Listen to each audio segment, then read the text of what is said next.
আসসালামু আলাইকুম ওয়া রাহমাতুল্লাহ। আশা করি আপনারা সবাই ভালো আছেন। আমিও ভালো আছি আপনাদের দোয়ায়। আলহামদুলিল্লাহ। এবং দেশ এবং প্রবাস থেকে যে যেখান থেকে যুক্ত আছেন সবাইকে আ অভিনন্দন ও ভালোবাসা। আ আজকে আমার কথা বলার জড়তা কাটানোর ভিডিও সেশন হচ্ছে ২। আজকে আমি যে বিষয়টা নিয়ে আলোচনা করব যে ছাড়ের দেওয়া ২৫ নাম্বার একটা সেশন। এই সেশনটা আসলে আমার কাছে খুবই ভালো লেগেছে। খুবই একটা চমৎকার সেশন। তো স্যার বলেছেন যে আসলে আপনার কাছে কোটি টাকার মূলধন আছে আপনার নিজের কাছে। তো নিজের দিকে তাকান। আর নিজের আ আ জীবনে এমন কিছু ইমেজ তৈরি করুন সেটা হবে আজ থেকে। তো এই স্যারের এখানে এই সেশনের মধ্যে ৭ টা পয়েন্ট দিয়েছেন। ১ নাম্বার হচ্ছে যে আপনি একজন বিশ্বাসী মানুষ, কাউকে ঠগাবেন না। ২ নাম্বার হচ্ছে যে আপনি যেকোনো কাজে ব্যাপকভাবে লেগে থাকেন।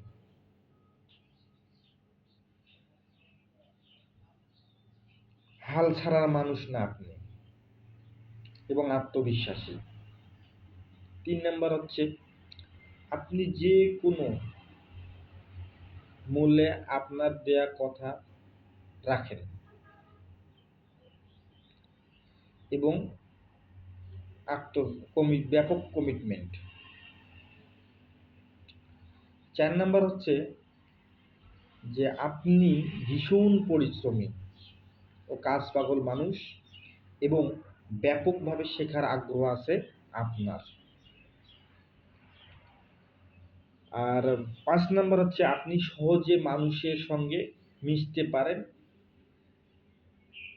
একটা নেটওয়ার্ক মেইনটেন্স করতে পারেন। ৭ নাম্বার হচ্ছে আ আপনি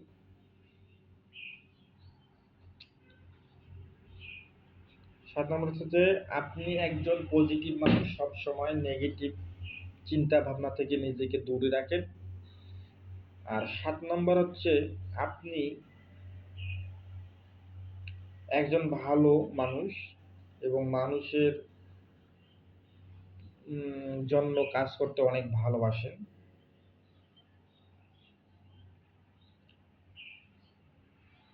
এই গুণগুলো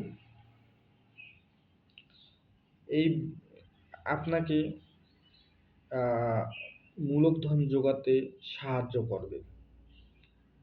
যেগুলো স্যারের জীবনে হয়েছে।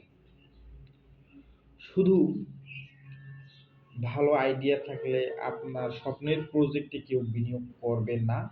সাথে উপরের যে ৭ টা গুরুত্বপূর্ণ পয়েন্ট আছে এগুলো আ এই কোয়ালিটিগুলো থাকতে হবে।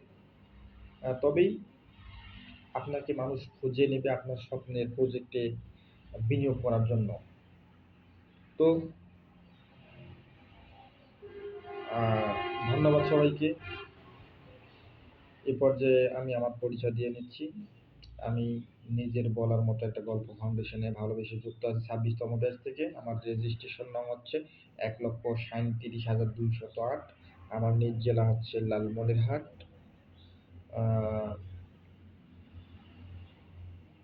ধন্যবাদ সবাইকে। এই দীর্ঘ সময়ে আমার সঙ্গে বা আমার কথাগুলোকে শোনার জন্য। আশা করি আ আমি যে সেশনটা বিশ্লেষণ করছি এগুলো থেকে আ আমরা যদি মনে প্রাণে ধারণ করতে পারি, এগুলোকে মানতে পারি এবং স্যারের দেওয়া এই সেশনগুলোতে কিছু শিখতে পারি, যে শিখে জীবনে আর নিজের জীবনের কোনো কাজে লাগাতে পারি, ইনশাল্লাহ সফলতা আসবে, এটা নিশ্চিত। তো এই বলে শেষ করছি। আল্লাহ হাফেজ। ততক্ষণ সবাই ভালো থাকবেন, সুস্থ থাকবেন।